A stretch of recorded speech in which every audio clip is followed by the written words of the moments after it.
নির্বাচনের আকাশে কালো মেঘের ঘন ঘটাও কিন্তু আমরা দেখতে পাচ্ছি। আগামী ফেব্রুয়ারিতে নির্বাচনের জন্য রাজনৈতিক দলগুলো মাঠে নির্বাচনী গণসংযোগে নেমে পড়েছি। নির্বাচন হবে আমরা আশাবাদী। মানুষ ভোট দিয়ে জনপ্রতিনিধি নির্বাচন করবে, মানুষের মধ্যে একটা আগ্রহ উচ্ছ্বাস রয়েছে। আরেকদিকে আবার নির্বাচনের আকাশে কালো মেঘের ঘন ঘটাও কিন্তু আমরা দেখতে পাচ্ছি। কাজেই আজকে গণঅভ্যুত্থানের শক্তি সমূহ বিএনপি যদি সরকারকে দুর্বল করে, জামাত যদি সরকারকে দুর্বল করে, আমরা যদি সবাই মিলে সরকারের একেবারে নগ্ন সমালোচনা না করে সরকারকে নাস্তানাবুদ করি, তাহলে সামনে কিন্তু শরীর দশা সবার জন্য অপেক্ষা করবে। কাজেই স্থান কাল পাত্র ভেদে আমাদের ভূমিকা নেওয়া প্রয়োজন, প্রেক্ষাপট বিবেচনা করে আমাদের কথা বলা প্রয়োজন। এখন কিভাবে কি অবাধ সুষ্ঠু নিরপেক্ষ নির্বাচন করা যায়, কিভাবে জনগণের ভোটের মাধ্যমে জনপ্রতিনিধি নির্বাচনের একটা ব্যবস্থা করা যায়, আমাদের সকল রাজনৈতিক দলকে সেই দিকে মনোযোগ দেওয়া উচিত।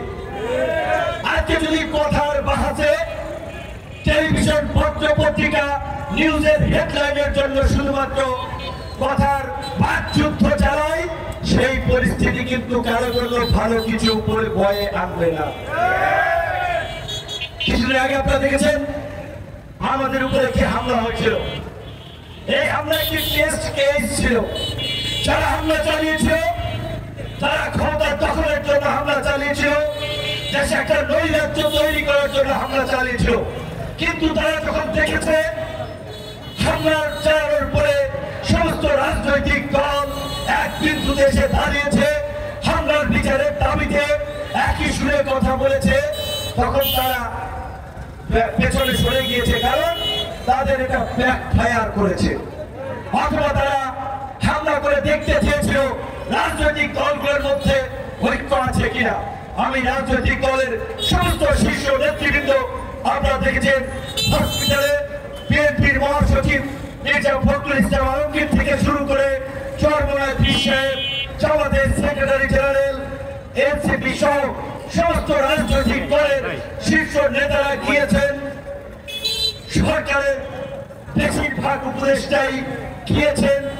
অন্যান্য মহল থেকেও তারা পরিপূর্ণ সমর্থন সহযোগিতার আশ্বাস দিয়েছেন। সরকারি ব্যবস্থাপনায় তারা উন্নত চিকিৎসার জন্য সিঙ্গাপুরেও পাঠিয়েছেন।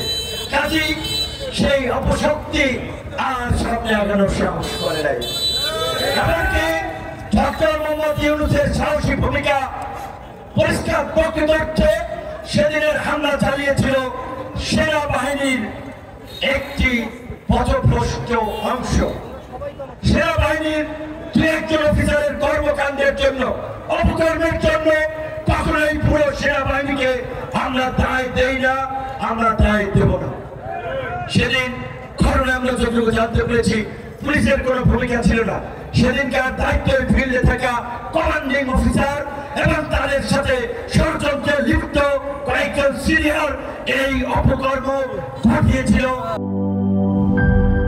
নায়াসিনামাইড ও স্যালিসাইলিক সমৃদ্ধ লিলি ফেস ওয়াশ, যা ফেসের ডেড স্কিন সেল দূর করে দেয় দ্বিগুণ ফাস্টার ব্রাইটেনিং।